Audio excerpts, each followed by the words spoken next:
Today, I'm going to explain a horror, thriller movie called The Mist. Spoilers ahead. Watch out and take care.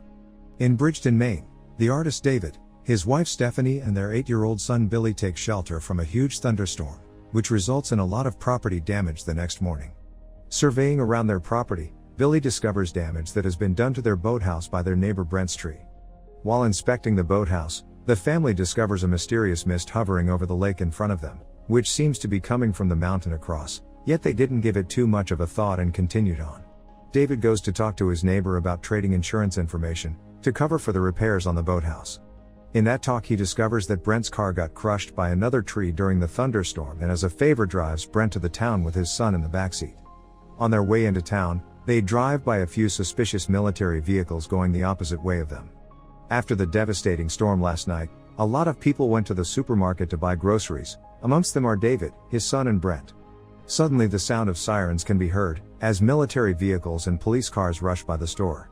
An elderly man by the name of Dan Miller comes running into the store with a bloody nose, shouting that there is something in the mist and it took a young man. People thought him to be crazy.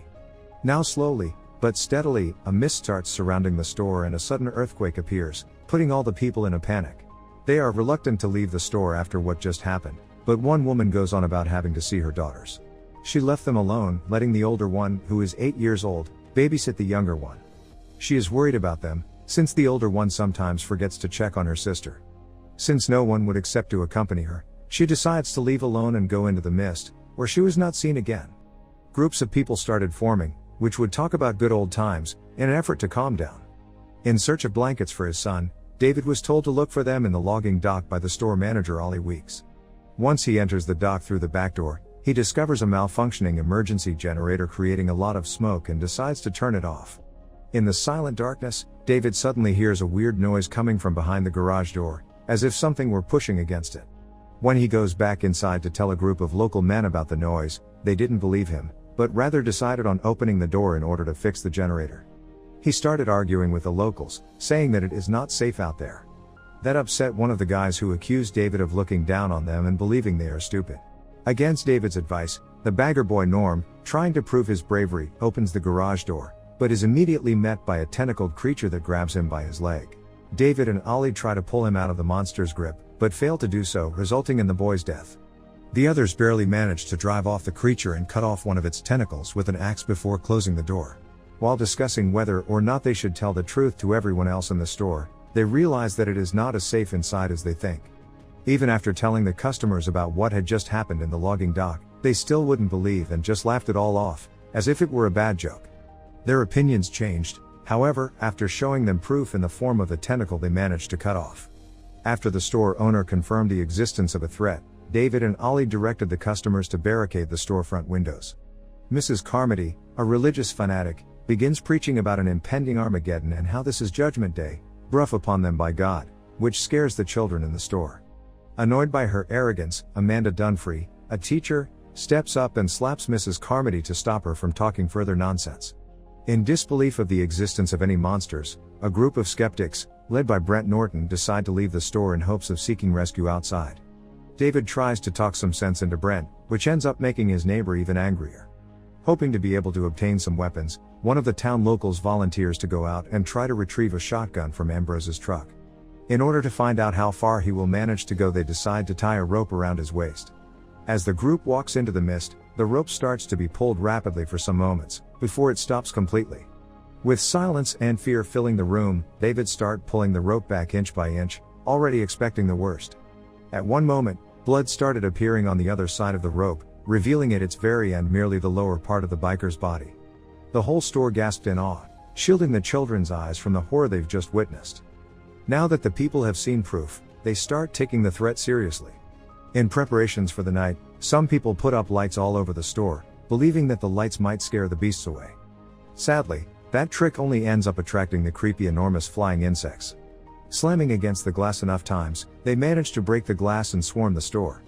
Everyone starts panicking and running from the creatures, but some of them did so in vain. One of the wasp-like creatures flew directly into the store clerk Sally, stinging her in her neck. In the ensuing panic, 2 people are killed by the insects and another is burned to death in an attempt to incinerate the creatures. Sally's death left one particular man grieving, Jessup, who had just admitted his feelings for her a few minutes prior. Mrs. Carmody perfectly described a scene from the Bible that replicates this exact incident, and in the chaos is miraculously spared from an insect, leading her to proselytize more fervently and gain followers among the survivors. Meanwhile, the store manager Ollie saves Billy's life by shooting one of the insects before it could attack him. The next morning, a small group, led by David, goes to the neighboring pharmacy in search of medical supplies and some other survivors, who might have sought shelter in there. Amanda and others tried to convince him of the danger this idea poses, and that he could leave his son orphaned, but he believed it to be safe enough to get to the pharmacy, reminding them of how far the biker got before he was actually killed. Even Mrs. Carmody advised them against leaving, going off in a monologue of her religious talk, when she gets hit in the head by a can. It turns out to have been thrown by an ex-teacher, Irene Riepler, who told her to shut her mouth. Going through the mist, they actually quickly got to the pharmacy. Since it was quiet inside, they believed to be safe. However, inside the pharmacy, they discover the nest of giant spiders along with a dead group of people led by Brent. Their bodies were used as hatching ground for 1 million new spiders. They get attacked by the giant spiders, who killed 2 men using their burning web to skin and wound their prey. In an attempt to retreat, Dan gets met by another spider in front of the exit door, which he brutally stabs using merely a stick. Luckily, the rest of the group get back to safety inside the store.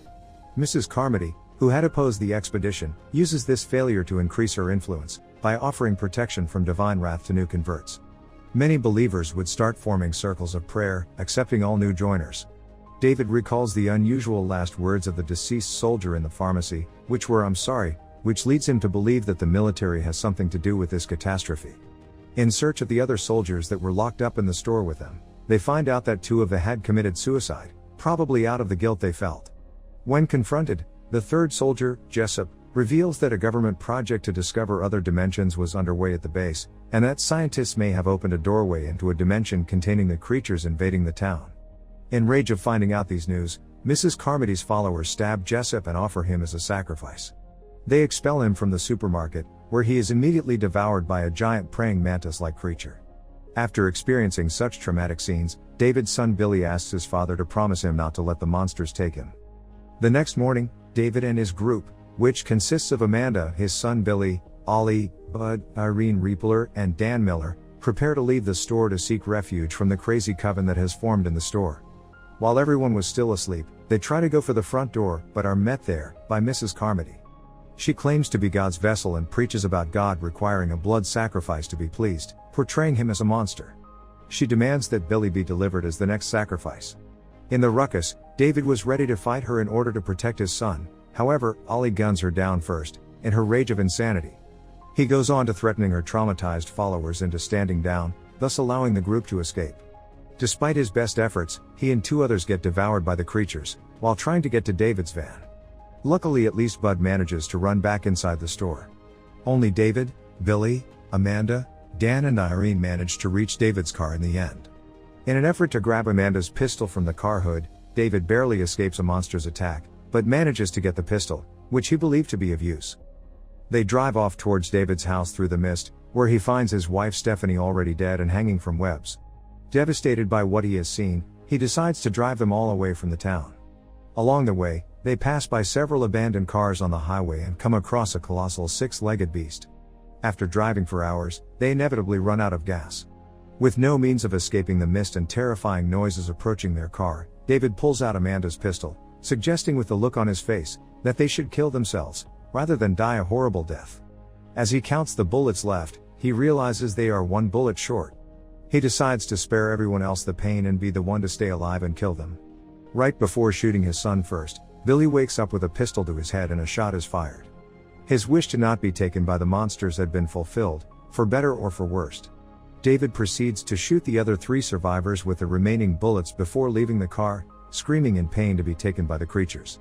While waiting there, all of a sudden, the mist starts to dissipate, revealing the vanguard of a U.S. Army armored column that is in the process of exterminating the creatures and restoring order. On one of the trucks, he sees the store people who were rescued after they had left, including the woman who had left to see her children. In that moment, David realizes that he killed his son and the other survivors for nothing and continues screaming in agony. Make sure to subscribe and turn on notifications so you can watch more videos like this.